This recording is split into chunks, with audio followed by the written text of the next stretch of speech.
गांव में टूनी नाम की एक चिड़िया रहती थी। उसकी दो बेटियां थीं। एक का नाम टुनटुनी था और दूसरी का नाम पिंकी था। पिंकी जब छोटी थी तब उसकी माँ गुजर गई थी, जिसके कारण उसके पिता टुन्नू ने दूसरी शादी कर ली। पर उसके पिता की भी कुछ सालों में बीमारी की वजह से मौत हो गई। इसलिए माँ बाप न होने की वजह से पिंकी के मन में उसकी माँ और बहन के प्रति प्रेम उत्पन्न नहीं हो पाया। पिंकी और टुनटुनी चिड़िया के बीच हमेशा झगड़ा हुआ करता था। टूनी चिड़िया रोज ये सब देखकर बहुत चिंता में रहती थी। ऐसे ही एक दिन टूनी उन दोनों के लिए गरम गरम खिचड़ी बनाती है। टुनटुनी, पिंकी, जल्दी आओ, तुम दोनों खाना खा लो। हाँ माँ, आ रही हूँ। हाँ माँ, मैं भी आ रही हूँ। तब तक आप लोग कमेंट पे बताएं 230 - 67 कितने होते हैं। ऐसा कहकर दोनों बेटियां वहां आ जाती हैं और देखती हैं कि उनकी माँ ने उन दोनों के लिए खिचड़ी बनाई है। ये सब देखकर टुनटुनी चिड़िया बहुत खुश हो जाती है। अरे माँ, तुमने ये खिचड़ी मेरे लिए बनाई है ना? मुझे बहुत पसंद है। हाँ हाँ, तेरे लिए ही बनाती हैं, क्योंकि तुम ही हो ना इनकी प्यारी बच्ची। मुझे नहीं चाहिए ये खिचड़ी, मैं जा रही हूँ। ये कहकर पिंकी वहाँ से गुस्से में अपने घोंसले में चली जाती है। लेकिन ये सब बात सुनकर टोनी बहुत दुखी हो जाती है। मैंने मेरे दोनों बच्चों को अलग अलग कभी नहीं देखा। तुम दोनों के लिए मैंने एक ही खिचड़ी बनाई थी। टुनटुनी, तुम खा लो बेटी। ये कहकर टोनी चिड़िया पिंकी के पास जाकर उससे कहती है, तुम दोनों में से कोई भी एक दूसरे से कम नहीं हो बेटी। तुम ऐसे कभी मत सोचो, तुम दोनों मेरी बेटियां हो। ये कहकर टूनी चिड़िया पिंकी को प्यार से खाना खिलाती है। उसके बाद पिंकी और टुनटुनी चिड़िया स्कूल चले जाते हैं। दोनों एक ही स्कूल में पढ़ते हैं, लेकिन दुश्मन की तरह एक दूसरे की परवाह नहीं करते थे।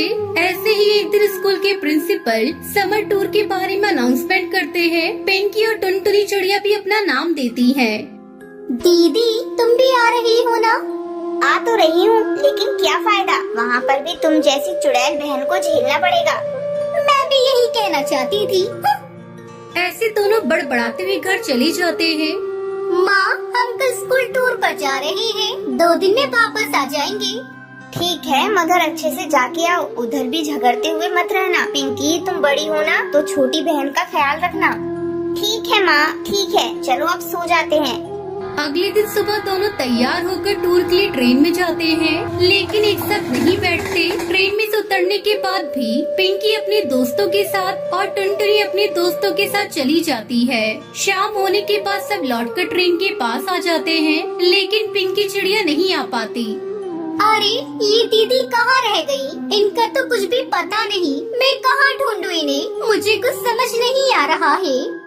टुनटुनी चिड़िया पिंकी को ढूंढते हुए जंगल के बीच रास्ते पर आ जाती है, लेकिन पिंकी चिड़िया रास्ता भूल जाती है। पिंकी चिड़िया उड़ते उड़ते थक जाती है और एक पेड़ की डाली पर बैठ जाती है। तभी पिंकी चिड़िया का पैर फिसल जाता है और वो गड्ढे में फंस जाती है और जोर जोर से आवाज लगाती है, टुनटुनी, मैं यहाँ हूँ, मुझे बचा ले, मैं गड्ढे में फंसी हुई हूँ।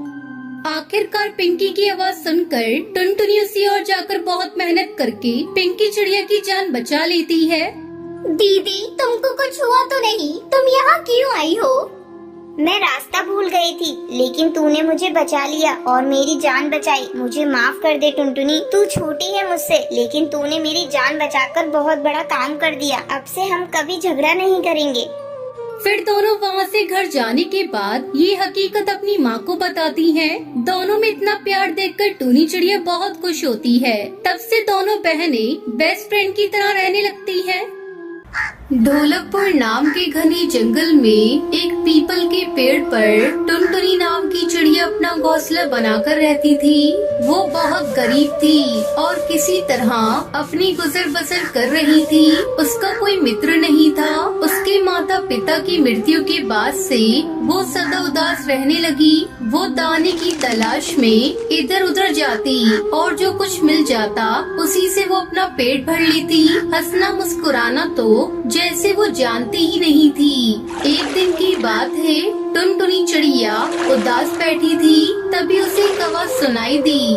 क्या बात है टुनटुनी, तुम हमेशा उदास क्यों रहती हो? तुम्हें उदास देखकर मुझे बहुत दुख होता है। अपने लिए ना सही, कम से कम मेरे लिए खुश रहा करो।